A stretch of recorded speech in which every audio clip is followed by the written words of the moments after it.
అలా వెళ్ళినది ఏది ఉందో దానికి ఒక ప్రత్యేక శక్తి ఉంది. వేదం చెప్తుంది దాని గురించి. అందుకే సహస్రపరమాదేవి శతమూల శతాంకుర సర్వగుంహరతు మే పాపం దుర్వాదు స్వప్ననాశిని అని. భయంకరమైనటువంటి దుస్వప్నం వస్తే అటువంటి గరిక ముట్టుకుంటే చాలు పోతుంది. అందుకు విఘ్నేశ్వరుడికి గరిక పూజ చేస్తారు.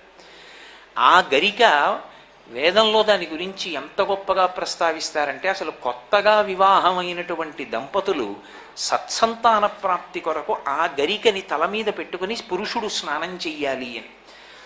స్నానం చేసిన తరువాత ప్రతిరోజు ఒక్కసారి అటువంటి గరికని ముట్టుకుని నమస్కారం చేస్తే ప్రతిదానికి వేర్లొచ్చి మళ్ళీ కొనసాగి మళ్ళీ వేర్లొచ్చి మళ్ళీ కొనసాగి జరిగినట్టే వంశవృక్షం ఎక్కడా ఆగిపోకుండా నడుస్తుంది అని. అందుకే విఘ్నేశ్వరుడికి గరికతో పూజ. సీతమ్మ తల్లి సుందరకాండలో ఆ రావణాసురుడితో మాట్లాడవలసి వస్తే తృణమంతరత కృత్వా ప్రత్యువాచ శుచిస్మిత నివర్తయ మనోమత్త స్వజనే క్రియతాం మనః అంటారు మహర్షి.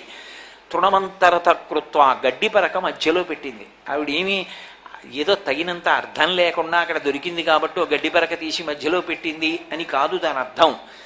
పక్కన రామచంద్రమూర్తి లేరు, తన యొక్క భర్త.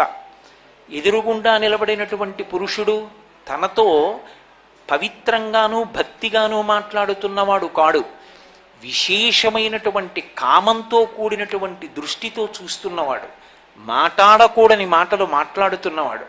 అటువంటి వాడితో తిరిగి కులకాంత మాట్లాడకూడదు. కానీ ఆమె మాట్లాడవలసి వస్తోంది. మాట్లాడడం వినా మార్గం లేదప్పుడు.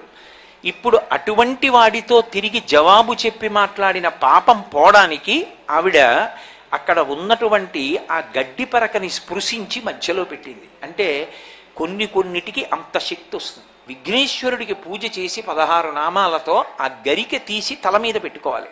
మూర్ధన్య స్థానమునందు పెట్టుకుంటే పాపరాశి ధ్వంసం అవుతుంది. అందుకని సహస్రపరమాదేవి శతమూల శతాంకుర సర్వగుంహరతు మే పాపం దూర్వాదు స్వప్ననాశిని అని మంత్రం.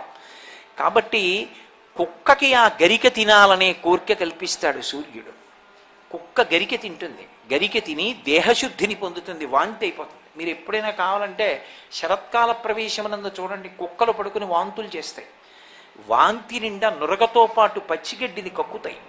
అది ఎక్కడిది అంటే దేహశుద్ధి కొరకు కిరణముల ద్వారా బుద్ధి ప్రచోదనం చేసి సహజముగా తినని పదార్థాన్ని తినేట్టు చేసి దేహశుద్ధి చేస్తాడు. మనం చూడండి, కావాలనుకుంటే మామిడికాయ పప్పు తింటాం, వంకాయ కూర తింటాం, అంతేకాని ఎక్కడికో వెళ్ళి ఔషధాలు విక్రయించే చోటుకి వెళ్ళి దగ్గుమందు తెచ్చుకుని కొనుక్కుని ఉత్తినే కూర్చుని తినంగా తాగంగా. కానీ ఎప్పుడు అది తీసుకుంటాం? శరీరానికి రుగ్మత వస్తే ఔషధాన్ని సేవిస్తాం. మనకి శరీరానికి రుగ్మత వచ్చిందని తెలుసు, వైద్యుణ్ణి పట్టుకుని ఔషధం తీసుకోవడం తెలుసు. సమస్త భూతకోటికి ఆయనే వైద్యుడై బుద్ధి ప్రచోదనం చేస్తాడు. గడ్డి పరక తినవే, నీకున్న దోషం పోతుంది. తిని అది కక్కి తన దేహాన్ని శుద్ధి చేసుకుంటాడు.